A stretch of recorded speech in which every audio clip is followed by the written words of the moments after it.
on va commencer avec ce premier moment des représentants des organisations de la jeunesse, et puis ensuite on fera une pause café, puisque le café, comme ça a été annoncé, est arrivé. Je vais demander aux différentes personnes de me rejoindre ici. Evan Jeanne Rose, Marie Caillot et Quentin Bourgeon. Je vous en prie, prenez place.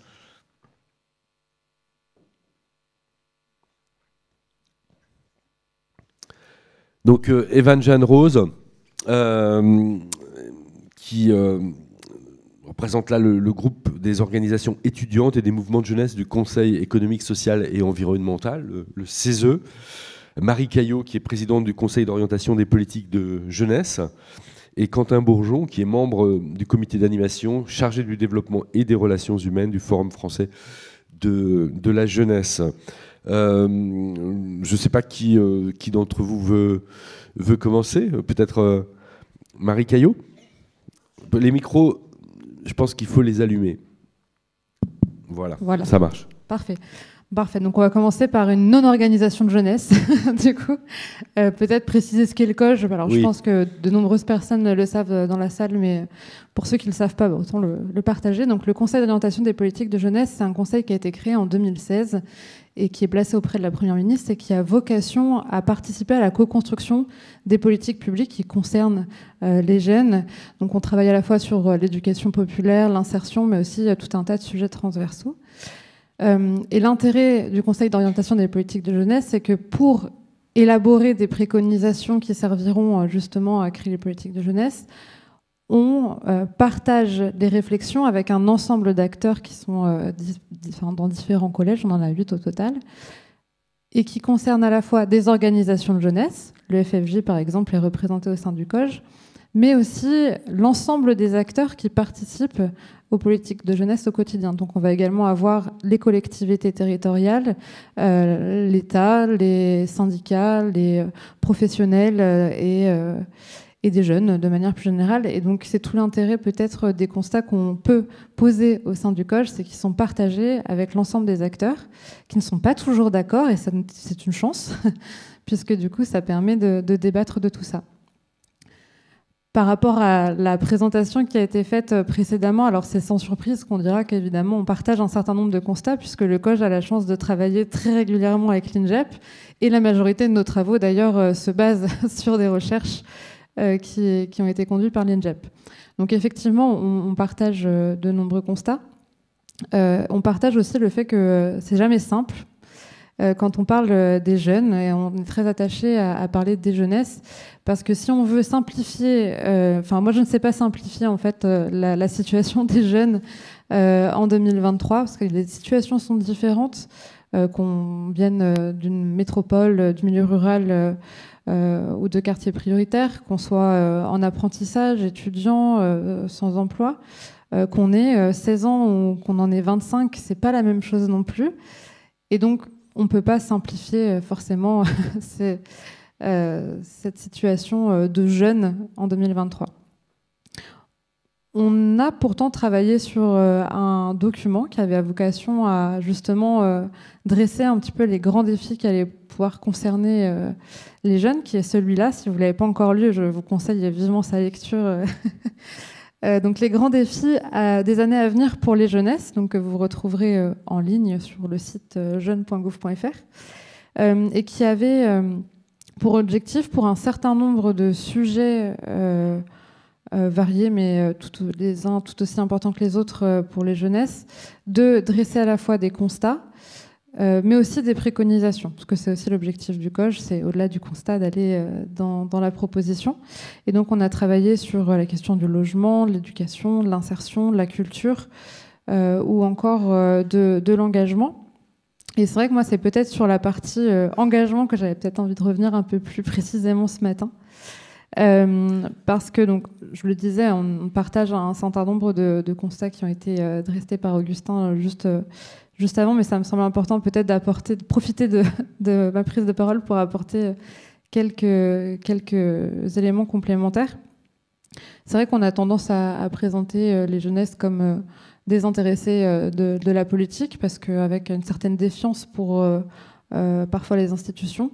Pour autant, même si le vote est effectivement intermittent, les jeunes sont très intéressés par les sujets de politique. On le voit aussi par les moteurs d'engagement que sont les questions environnementales ou les sujets liés aux luttes contre les discriminations. Les jeunes s'intéressent très fortement aux politiques et s'engagent de nouvelles manières. Ils sont effectivement très engagés, plus engagés que l'ensemble de la population.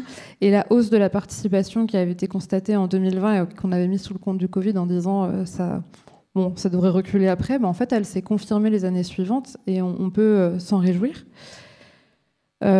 Pour autant, même si tout ça est effectivement très réjouissant, on note quand même une grande disparité dans l'engagement des jeunes et on voit le profil type du jeune qui s'engage, c'est un jeune homme qui a entre 18 et 24 ans, dont les parents sont cadres supérieurs, qui est en études lui-même supérieures, étudiant. Et ça, pour le coup, je pense qu'on ne peut pas s'en satisfaire. Et c'est peut-être là où les préconisations du coach peuvent être intéressantes. La notion d'engagement aussi est en mutation.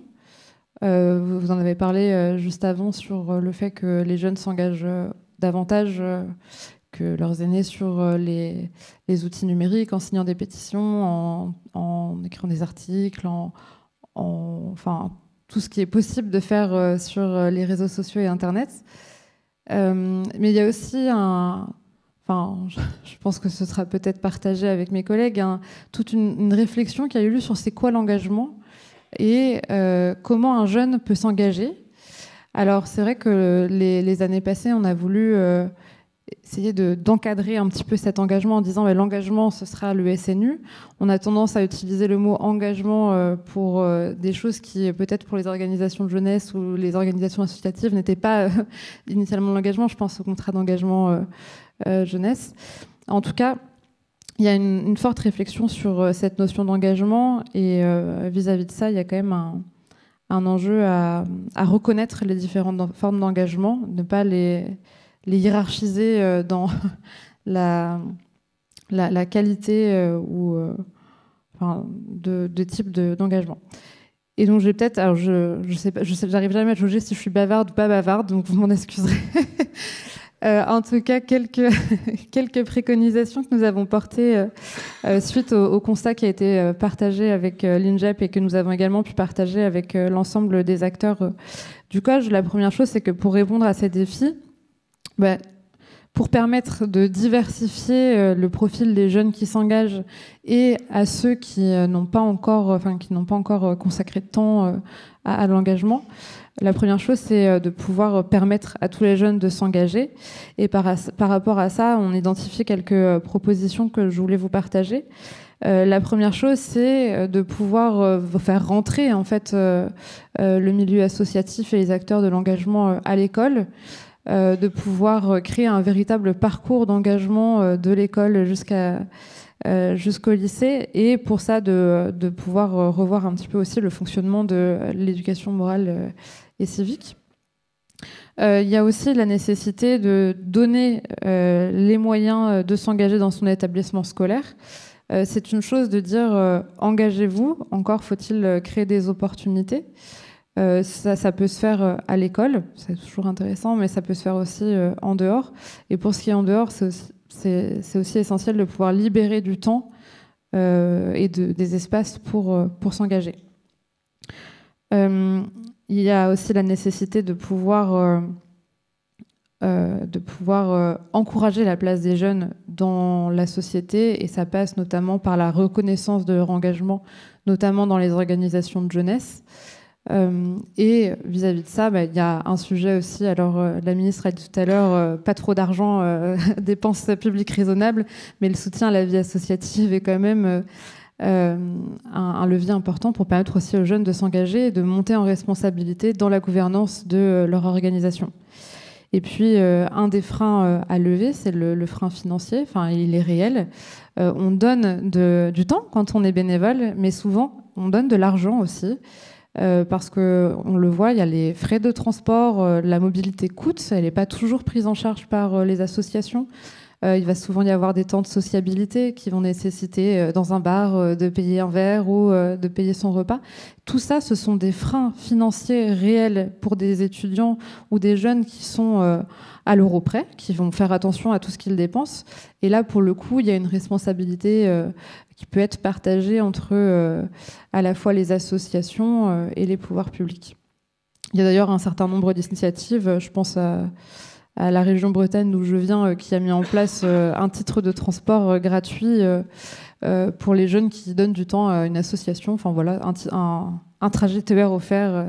C'est de genre d'initiatives assez intéressantes. Et puis, il y a aussi la nécessité de mieux informer les jeunes, notamment au regard de la pluralité des formes d'engagement possibles. Et ça veut dire aussi valoriser l'ensemble des formes d'engagement possibles. Il y a effectivement l'association, il y a la participation d'une réserve, le SNU, mais vous avez aussi le BAFA qui n'est pas toujours valorisé comme une forme d'engagement, comme une expérience d'engagement, et pour lequel le COJ revient souvent sur l'importance. Et puis, au-delà de tout ça, c'est aussi, une fois qu'on s'est engagé, pouvoir valoriser son engagement, parce qu'il apporte quand même énormément. Et donc, c'est le valoriser à la fois en permettant plus facilement de pouvoir reconnaître les acquis liés à son engagement, les compétences acquises. Mais c'est aussi encourager en fait, les employeurs, qu'ils soient privés ou publics, à reconnaître cette forme d'engagement, en proposant de pouvoir, au cours des recrutements, mieux valoriser ces expériences. Voilà, l'engagement est un sujet qui me tient énormément à cœur et j'avais envie de revenir un petit peu sur ce point-là comme il avait été évoqué. Mais je pense que je vais m'arrêter là. Merci Marie Caillot pour cette première prise de parole avec cet accent mis effectivement sur la question de l'engagement. Je vous passe la parole, Evan Jeanne-Rose. Donc, au nom de ces représentations de jeunesse qui siègent au Conseil économique, social et environnemental. Merci d'avoir fait la précision, puisqu'on n'est pas non plus une organisation de jeunesse, mais une représentation de plein de mouvements différents, de jeunesse ou en direction des jeunes. Le propos que je voulais vous apporter, c'est en lien avec les travaux, enfin les débats actuels au sein du CESE, même s'il n'y a pas de texte voté actuellement, mais ça peut refléter les débats et puis on verra comment ça atterrira ce débat-là. On avait fait une journée le 26 avril sur cette question-là avec un certain nombre d'ateliers, avec d'ailleurs une bonne participation des organisations de jeunesse, mais aussi de chercheurs et chercheuses de l'INJEP. Donc c'était tout à fait intéressant. Et les travaux de l'INJEP, on est d'accord parce que de toute façon, on s'appuie dessus. Donc on n'a pas les moyens de les contester scientifiquement parlant. Par contre, on a les moyens d'en débattre politiquement. C'est plutôt ça notre analyse, comment on travaille. On s'est posé 3 sujets. Un, c'est que au CESE, on a arrêté de parler, on essaye en tout cas de défendre l'idée qu'il ne faut pas parler des jeunesses du point de vue des bornes d'âge, mais plutôt des transitions en cours, transition vers l'âge adulte, donc ça veut dire vie affective, vie professionnelle et citoyenneté. Au moins ces 3-là, il y en a peut-être d'autres, mais on est plutôt centré là-dessus en tant que groupe pour travailler le sujet. Le deuxième, c'est que la crise climatique, en fait, c'est que c'est un impondérable, la question du droit des générations futures et aussi de comment est-ce que les jeunes d'aujourd'hui vont pouvoir s'adapter à une société à plus 4 degrés. Donc jeunes d'aujourd'hui, c'est-à-dire adultes de demain, mais on se pose plutôt la question de l'adaptation plutôt que de se dire qu'il faut qu'ils aient les moyens de prendre les décisions demain. C'est plutôt dès aujourd'hui comment on leur donne toutes les ressources pour qu'ils puissent vivre dans une société en bouleversement climatique, mais aussi social et économique. Et avec ces 2 points-là, du coup, on a commencé à décliner, à travailler avec les organisations membres du CESE. Pour rappel, c'est les syndicats d'employeurs, syndicats de salariés, les grandes associations de solidarité et les acteurs de la protection de l'environnement. Donc, c'est-à-dire des non-spécialistes en tant que tels des questions de jeunesse, mais qui ont tous quelque chose à dire. Par contre, parce qu'ils sont tous en lien avec la question de la jeunesse. Le premier point qu'on a travaillé, c'est sur la question des conditions d'engagement. Et là, on a dit qu'on n'est pas allé sur la question des dispositifs. D'ailleurs, on n'en parle quasiment pas, si ce n'est pour dire qu'il faut arrêter les dispositifs en tant que tels, en tout cas que ce n'est pas suffisant. On parle plutôt des politiques de lien et de présence, en disant que ce qui fait défaut majoritairement pour renforcer les capacités des individus à s'engager, c'est qu'ils soient en lien les uns avec les autres, et que donc du coup, parce qu'ils ont un réseau social et un réseau relationnel suffisamment fort et structuré dans le temps, et parce qu'ils l'ont eu dès le plus jeune âge, alors du coup ils auront de meilleurs moyens pour s'engager plus tard. C'est un classique des organisations de jeunesse qui démontre que ceux qui prennent de la représentation et de la place, c'est ceux qui ont eu un parcours d'engagement et ont été accompagnés dans leur parcours d'engagement. Donc ça, c'est appelé à une politique de présence plutôt que des dispositifs de citoyenneté. Et c'est aussi d'interpeller le monde du travail en tant que tel, puisque à peu près la moitié, alors j'ai jamais le chiffre exact, mais à peu près la moitié sont quand même au travail ou en recherche d'emploi. C'est aussi comment dans leur espace de travail, ils peuvent recréer des capacités à s'engager par les organisations syndicales d'une part, mais aussi par des conditions de travail qui ne soient pas délétères et qui amoindrissent leur capacité du coup à vouloir s'engager dans le travail, dans l'entreprise, et pas seulement à l'extérieur de l'entreprise en le fuyant. Le deuxième aspect sur lequel on est revenu, c'est on s'est dit qu'il y a besoin quand même de sécurité pour se lancer dans ces périodes de transition, parce que sinon, s'il n'y a pas de sécurité, potentiellement on peut s'effondrer, avoir des ruptures de parcours, etc. C'est un peu ce qu'on regarde. Alors on est revenu en rappelant que le CESE a régulièrement rappelé à un revenu minimum social garanti. C'est notre nom à nom pour parler d'une allocation, etc. Il y a des conditionnalités qui sont posées dans certains avis, dans d'autres non. Donc il y a un débat au sein du CESE sur est-ce qu'il faut des conditions ou pas, et lesquelles.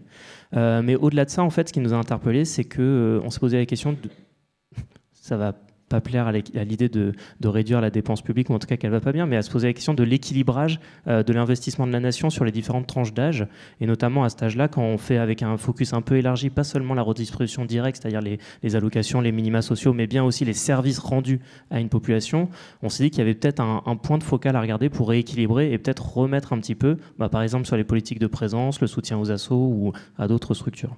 Ça, c'est en cours de discussion. Et sur l'aspect éducatif, mais je ne reviens pas là-dessus, c'est un classique, mais l'école ne permet pas forcément de réduire les inégalités sociales. Peut-être même le contraire, certains disant que ça les amplifie ou que ça, en tout cas, ça permet de les inscrire dans la société durablement, les inégalités. Le dernier point, et qui fait fortement débat, et en fait qui est en filigrane de tout ça, c'est la question du lien intergénérationnel. En disant on ne peut pas imaginer que la société de demain, ce soit les jeunes contre les vieux. Enfin, à la limite, il vaut mieux se baser sur de l'entraide plutôt que de la compétition pour faire face aux défis climatiques. Sauf qu'aujourd'hui, les tensions entre générations, en tout cas, sont véhiculées médiatiquement, peuvent avoir des traductions dans certains travaux, etc. Et c'est posé pour nous la question de est-ce que les jeunes font face à des attitudes discriminantes ou agistes, pour reprendre le terme. Et donc là, c'est un débat. C'est un vrai point de débat au CESE sur est-ce que oui ou non l'agisme ne doit s'appliquer qu'aux populations vieillissantes, ou est-ce qu'il y a des preuves ou des formes d'agisme qui concernent les plus jeunes. Alors utiliser le mot agisme du coup pour les plus jeunes, c'est pas habituel, mais ça permettait de poser dans le débat, d'aller un peu plus loin que le cadre de la loi et donc de l'emploi de la formation, et de bien parler aussi des attitudes agistes qui rendent impossible le lien intergénérationnel ou qui rendent impossible la coopération intergénérationnelle. Voilà. Et sur la question des travaux en cours, il y en a un qui est lancé sur tout ce qui est vie affective, relationnelle et sexuelle, en disant quelle est l'éducation qu'on leur permet d'avoir, notamment en dehors du champ scolaire et de la loi qui est de toute façon inappliquée à l'école, en tout cas partiellement appliquée à l'école, et un autre travail de remobilisation autour des questions de santé mentale, mais ça rejoint ce qui a été dit, puisque finalement, sans une santé mentale robuste, point de capacité à agir avec d'autres. Voilà à peu près là où on en est au CESE et ce qu'on porte en tant que groupe.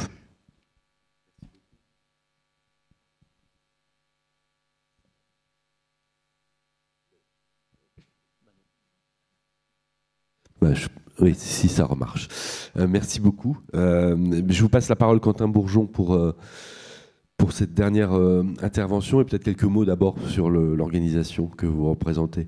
Oui, bien sûr. Du coup, le Forum français de la jeunesse est une organisation qui regroupe 20 organisations de jeunes.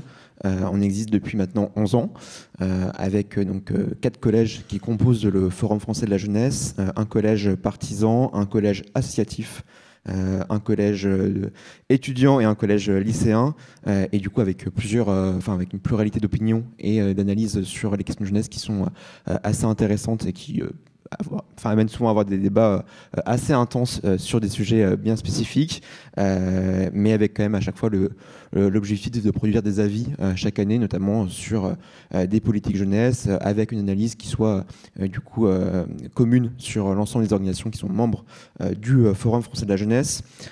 Et du coup, ce matin, nous, on voulait revenir justement aussi sur la question des formes d'engagement, de voir le lien avec les organisations aussi en propre et comment les organisations aussi sont impactées par les évolutions aussi de l'engagement, mais aussi de façon plus structurelle aussi des difficultés dont elles font face. Déjà peut-être pour revenir un peu sur les nouvelles formes d'engagement, il y a des attentes qui sont aussi en évolution. Ça a été présenté tout à l'heure sur la question climatique ou notamment aussi de lutte contre le racisme. On l'a vu avec du coup le mouvement climat, les manifestations contre les violences policières notamment. C'est quelque chose qui montre qu'il y a une évolution aussi sur des revendications des jeunes, mais qui sont aussi, ça a été très bien dit tout à l'heure, mais remettent aussi un peu en recul aussi sur le sujet, notamment sur la question climatique. On parle beaucoup du coup des mouvements climat, des manifs pour le climat, mais aussi il y a toute une part de la jeunesse qui du coup lutte contre la précarité énergétique au quotidien, et donc c'est un élément qui est important et qui du coup est aussi une forme de mobilisation sur la question climatique en propre, et sur les questions aussi de lutte contre justement l'avenir pour la planète ou sur la question des discriminations. Il y a deux sujets qui se posent. Il y a la question de la bataille idéologique. C'est quelque chose que nous, on a pu aussi voir notamment pendant la crise Covid, pendant les émeutes de l'été dernier. On a toute une phase médiatique qui se pose sur la question de la jeunesse, et donc avec des stéréotypes qui sont véhiculés. Je ne reviendrai pas sur le fait que les jeunes sont violents parce qu'ils jouent aux jeux vidéo et que c'est les parents qui ne gèrent pas les jeunes, ce qui remet aussi une question aussi l'autonomie de la jeunesse, mais avec des choses aussi un peu plus positives, avec notamment de revenir sur la situation notamment de besoin de démocratisation de l'enseignement, puisqu'on notamment c'était dit tout à l'heure, mais la massification, on peut dire qu'elle a été réussie, mais par contre la démocratisation pose beaucoup de questions, et également sur la question aussi de la précarité des jeunes. Donc il y a eu un gros focus, et c'est aussi quelque chose que nous on pose, qui a été fait beaucoup sur la question des étudiants et étudiantes, et donc qui est aussi à remettre en question, puisque tous les jeunes ne sont pas étudiants, et notamment ne sont d'ailleurs pas majoritairement en études, mais c'est quelque chose qui était assez intéressant de voir dans cette période-là de crise Covid et post-Covid, de voir qu'il y avait justement tout un focus sur le besoin aussi de créer du lien social, de voir comment aussi en tant que jeune on pouvait s'engager sur la question, et c'est là-dessus aussi je voulais aussi dérouler le rôle des organisations de jeunesse sur le sujet. À la fois de pouvoir faire en sorte d'aider les jeunes de façon très concrète. D'ailleurs, ça pose aussi beaucoup de questions aussi sur comment les jeunes qui sont engagés ont pu subir aussi cette crise-là. Puisque du coup, il y a des freins à l'engagement, mais il y a aussi des freins qui se font aussi pendant l'engagement, et notamment en fait, quand des jeunes font de la pérédance, de l'entraide au quotidien sur des questions notamment de précarité alimentaire, de précarité de santé mentale, avec parfois des jeunes, pour parler de façon un peu plus concrète, qui doivent aller aider d'autres jeunes qui posent le fait de vouloir se suicider, avec parfois des jeunes qui se suicident, des jeunes qui n'arrivent pas à manger, et du coup, en fait, on a du coup avec des personnes qui vont faire de l'aide, mais qui sont aussi face à leurs propres difficultés. Et du coup, avec des questions qui se posent sur quel est l'accompagnement derrière concrète en termes de soutien psychologique, de soutien moral et financier aussi sur le sujet. Et donc, il y a des moyens qui ont été mis sur la table pour aider les associations, mais qui sont d'ailleurs peut-être aussi à questionner aussi sur les modèles de financement aussi des organisations, qui est plus sur du projet et pas trop et pas de façon structurelle. Et notamment sur le sujet, ça dit beaucoup sur la question de l'engagement, sur le fait d'avoir en fait une jeunesse qui est engagée avec différentes formes d'engagement, qui du coup fait face à des difficultés. Ça a été dit tout à l'heure, notamment par Marie, sur la question aussi des freins sur la question de l'engagement, sur le fait d'avoir plutôt une jeunesse plutôt aisée qui arrive à pouvoir s'engager, et du coup plusieurs jeunesses qui sont mis de côté sur l'engagement, ou qui du coup ont des difficultés pendant leur engagement. Et sur la crise démocratique, je ne vais pas forcément revenir sur la question des élections en propre, mais plus faire un focus aussi sur les derniers mois qu'on a pu avoir, notamment sur la question des 49.3 pendant la mobilisation des retraites. Au niveau du Forum français de la jeunesse, toutes les organisations n'appelaient pas forcément à se mobiliser sur la question de la réforme des retraites. Par contre, lors du 49.3, il y a eu un vrai choc qui a été fait dessus, non pas sur est-ce qu'il fallait faire un 49.3 ou pas, mais sur, en gros, un peu une crise de confiance qui s'est aggravée, et notamment, en fait, on a de plus en plus d'organisations de jeunesse qui se posent aussi des questions sur comment faire en sorte d'avoir une place dans la société, de pouvoir se faire entendre au quotidien et d'avoir des résultantes concrètes. Et notamment, sur ça, il y a eu un élément qui s'est fait dans la même temporalité, c'est la question du CNR, du Conseil national de la refondation, avec notamment le CNR Jeunesse, qui a aussi beaucoup questionné aussi les organisations de jeunesse sur le fait d'avoir un nouveau cadre qui se met en place, qui d'ailleurs peut questionner aussi sur... c'est un peu d'autres craintes qui ne remettent pas en question du coup, le COJ et le CESE notamment, en tout cas surtout le COJ à ce niveau-là. Et donc c'était un peu une crainte qu'on avait aussi là-dessus, et qui montre aussi qu'on avait des vraies problématiques de constatation de comment aussi on arrive à faire en sorte d'avoir des jeunes autour de la table, de former les jeunes, parce que nous, notamment, organisation membre du FFJ, on a des outils de formation interne, notamment via l'éducation populaire, mais on ne représente pas tous les jeunes, et donc c'est un vrai sujet aussi qui s'est posé notamment sur la période des émeutes, comment faire en sorte de pouvoir donner des outils de formation.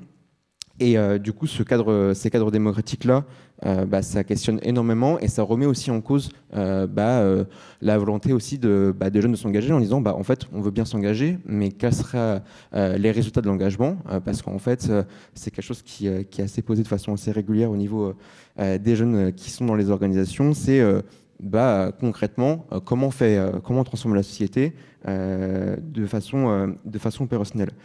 Et un dernier aspect sur la question aussi de la précarité en propre des jeunes. Nous, on a deux commissions au sein du Forum français de la jeunesse qui sont en cours de travaux, qui seront d'ailleurs ouvertes sur le sujet. Une première commission sur la question de l'engagement, notamment comment valoriser l'engagement des jeunes pour justement... pouvoir creuser, notamment s'appuyer aussi sur les chiffres de l'INGEP, et une autre commission sur les questions des précarités, puisque depuis 11 ans, on a eu plusieurs avis qui revenaient, donc en tout, on a 66 propositions sur des questions de précarité, mais qui ne sont plus forcément à jour, et donc il y a un vrai enjeu de pouvoir creuser le sujet, et comment on fait le lien aussi entre les questions de précarité et les questions d'engagement, de voir comment en fait elles peuvent être les précarités peuvent être un frein à l'engagement, et inversement aussi comment l'engagement c'est aussi un temps qui est donné qui du coup peut aggraver aussi des précarités et n'est pas forcément vécu de la même manière selon les précarités qu'on subit.